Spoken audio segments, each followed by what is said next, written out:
Hi, so I watched this Curry and Cyanide documentary on Netflix, and it was pretty shocking story of a woman who has committed six murders over a span of 14 years in Kerala.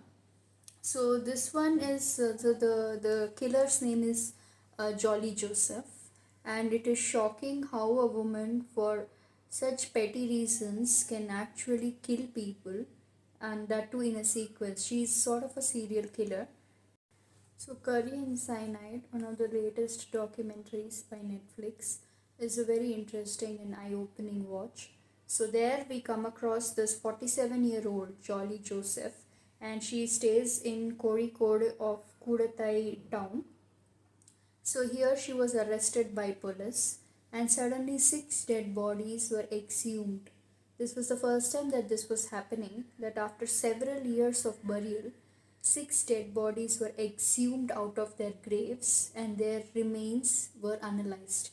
Now, why did this happen after so many years? Why so many dead bodies were being dug out to see what is happening? So this is because this lady Jolly Joseph, I don't know her name, and her actions are completely out of touch with each other. So people who know her from the outside describe her as a very jolly, pious, fun, sweet woman, but her actions are so evil, so monstrous that you just cannot imagine that a woman like this can even exist, because women are known to be nurturers, mothers, caring, loving, but this woman was just a monster, an evil monster who, for money or for her passion or for any kind of anger issues, can just kill people very easily.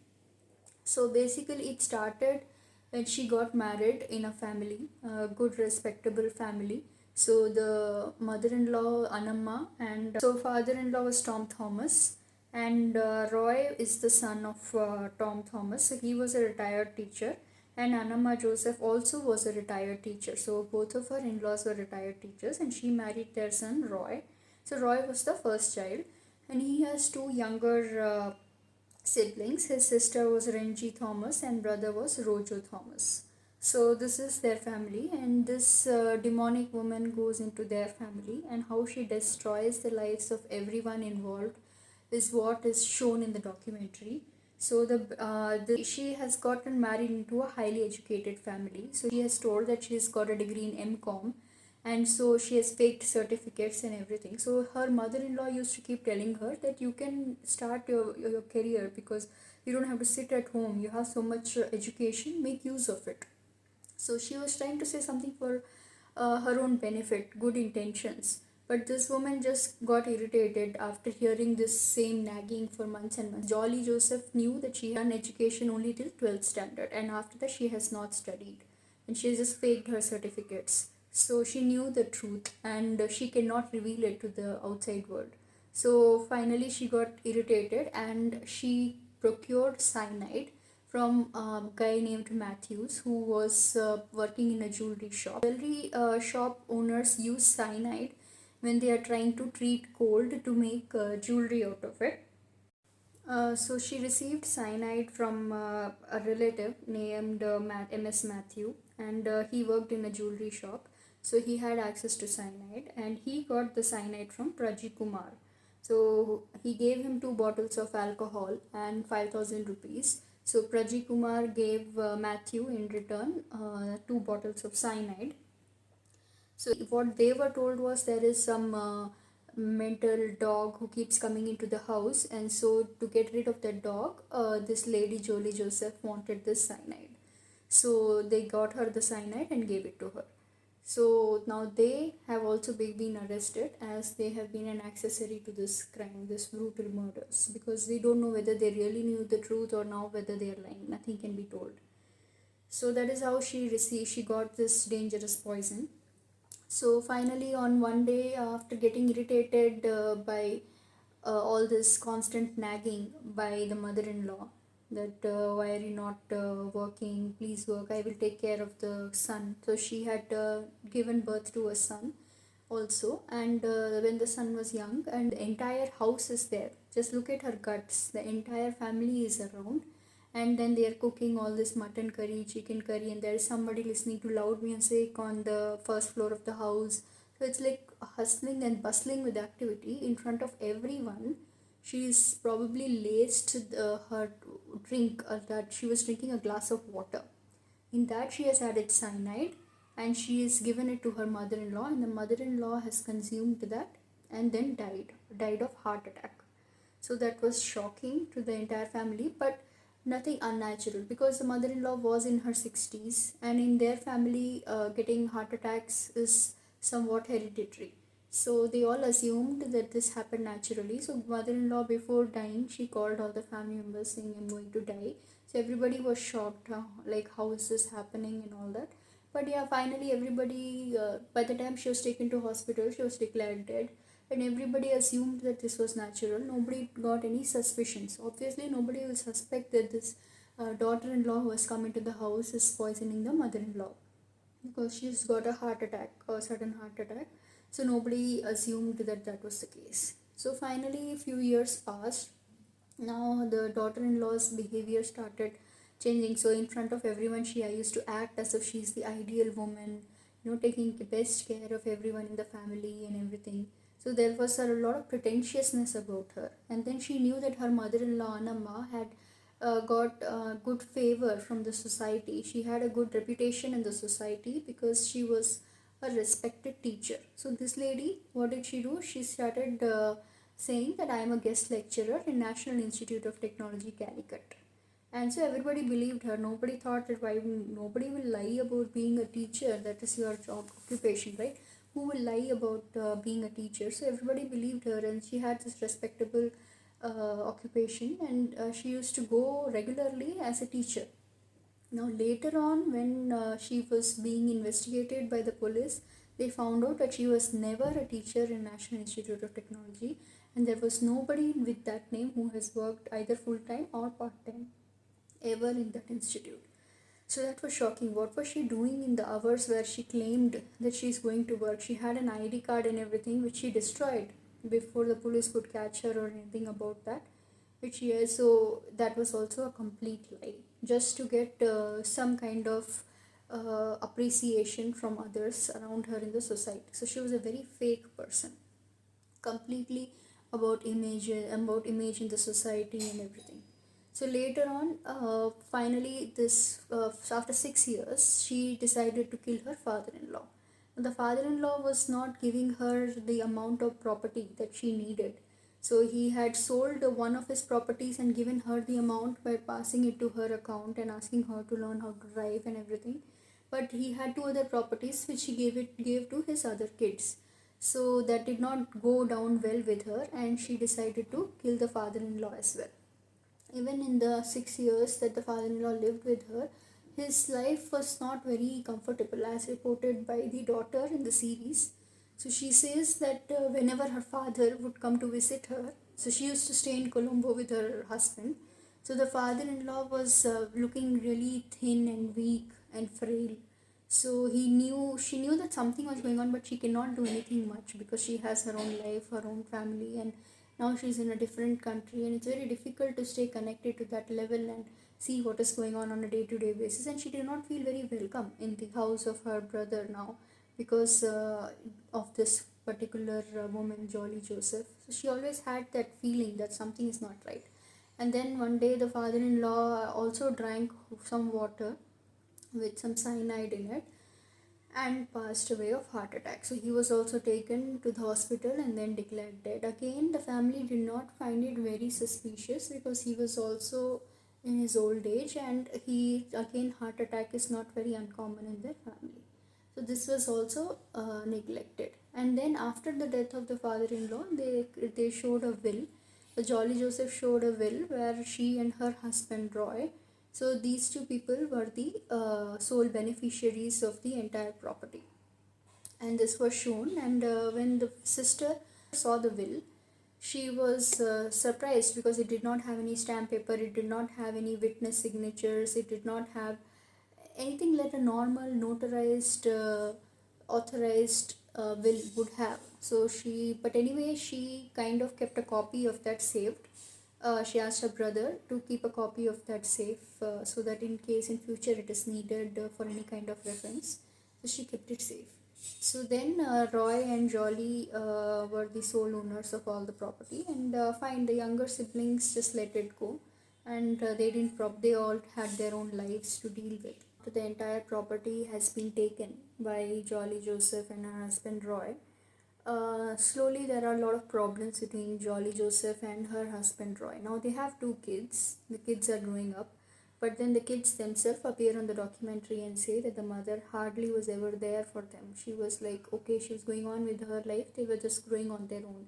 There was no much connection between the mother and the children as it should have been.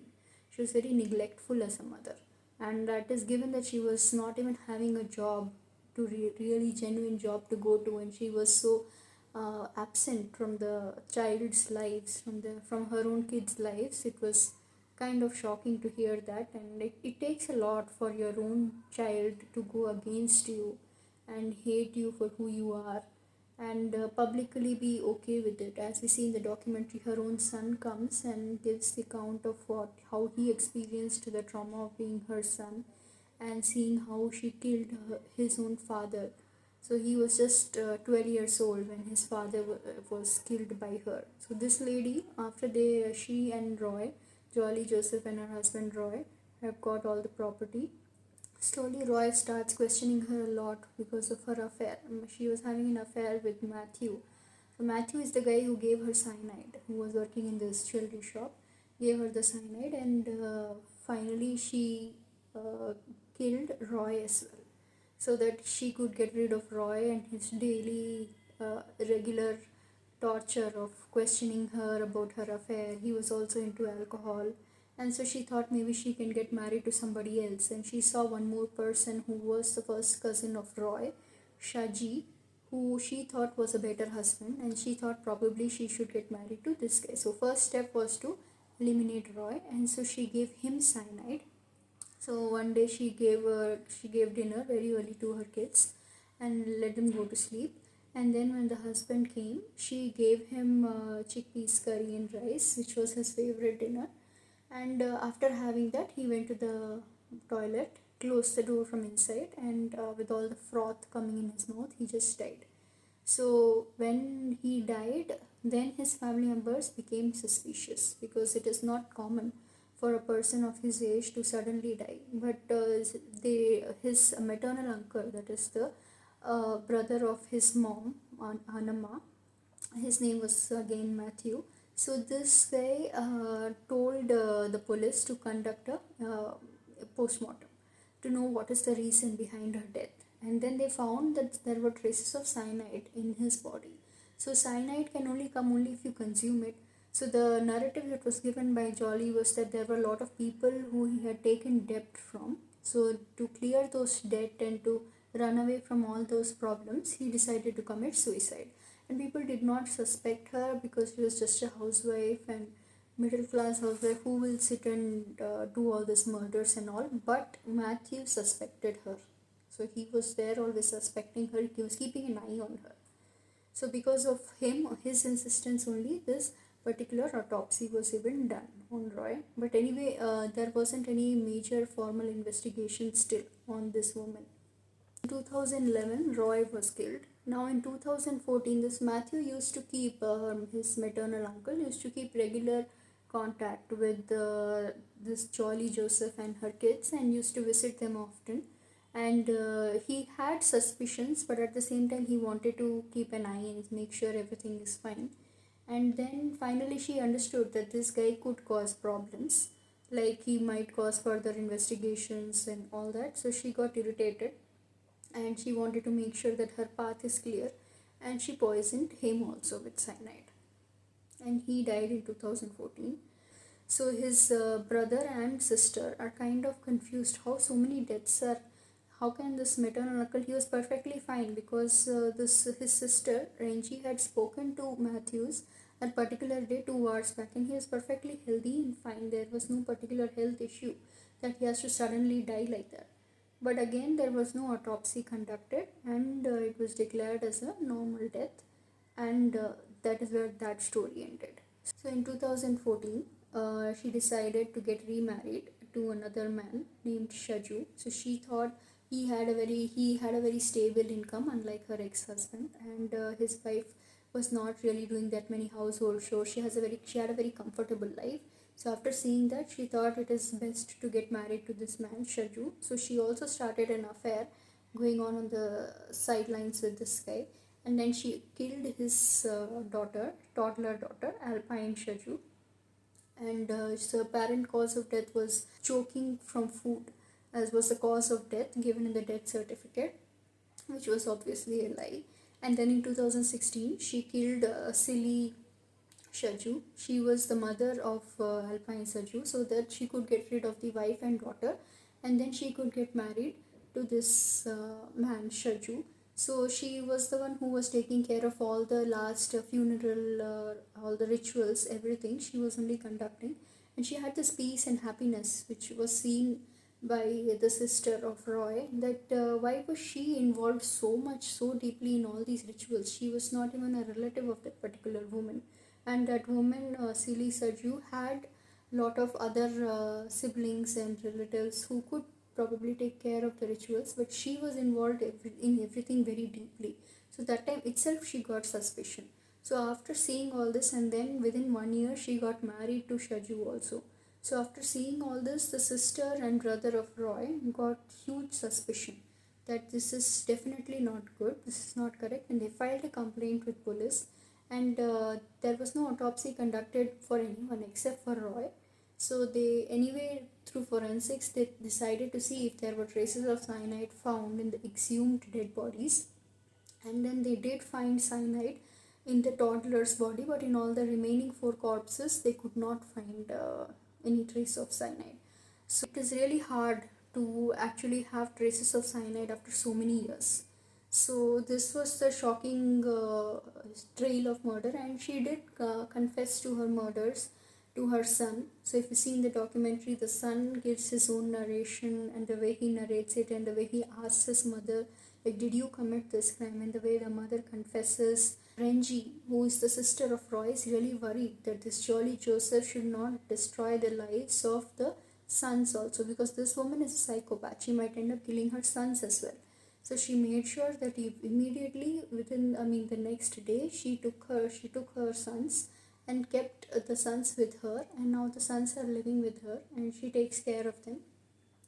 And this particular woman, Jolie Joseph, was arrested in 2019, and from then the case has been going on because there isn't any strong evidence. So the case is still on trial as of 2023, but there have been a lot of people who have reported that this lady has confessed. She confessed to the police, she confessed to her son. She even had a conversation with the sister Renji when she visited him in the jail, and she visited her in the jail, and she told that God will forgive her of all the sins, and since she has a criminal mind, she was able to hide all these crimes all these years very easily.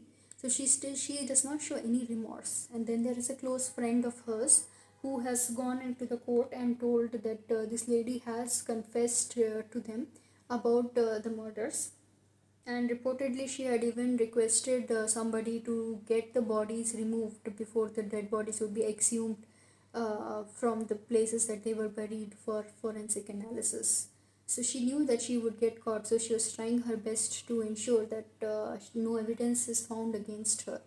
But all the criminals always leave some particular evidence in their trail, and they eventually do get caught, at least most of the times. It takes a lot of time sometimes, like we can see in this case. So she was caught in 2019. She even tried to commit suicide in 2020, but then she was saved. She bit her own wrist and tried to commit suicide, but then she was saved by the police. So yeah, the cases are going on, but after so many confessions and so many evidences against her, it is very clear that this particular woman is the serial killer. Because what was the major thing that gave the sister, Roy's sister, one of the evidences to proceed with this case was Jolly Joseph had told Renji that her brother Roy had consumed chana and rice in the afternoon 3:30. After that, he had not consumed anything. and so he had died after through suicide after consuming cyanide in the night. But as per the autopsy, it was written that the food was consumed around 8:30 p.m. So there was a huge difference between what was told to her by the wife and what was given in the autopsy report. So that is what gave her this particular clue that this is the reason and this woman is lying. And she saw this after killing her Roy. She produced another will which was of a different format. Now this will was in a perfect format which had all the notarizations, the witnesses, the stamp paper, everything it had. And the will that she had saved with her brother, so that particular will was not having all these things. So this will was a different will that was manufactured by this woman. So these two particular events, which were pretty drastic, gave her the clue that this woman is definitely involved in some kind of murder. So these are the two strong evidences against her. And there are so many confessions and so many people who have told that this woman has confessed to them about her crimes. So I don't think that there is any way that this woman was not involved in these crimes, as her lawyer, defense lawyer, seems to be saying in the documentary. But yeah, let us see how the cases proceed. So this was the horrific story of this demonic woman, Jolly Joseph, who doesn't have any remorse for the crimes that she committed, serial killings that she committed over the span of 14 years. And now that she's been caught, let's hope that the case comes to a good conclusion and the victims do get any justice, if at all that is possible. Although she's destroyed all their lives, and I don't see how the situation can be remedied, but she should pay for her crimes. For further such discussions on movies, please do let me know in comments what would you like me to talk about. And please do like, subscribe and share. And please click on the notification icon so that you can get notified for any of my new videos that are uploaded. Thank you. Bye.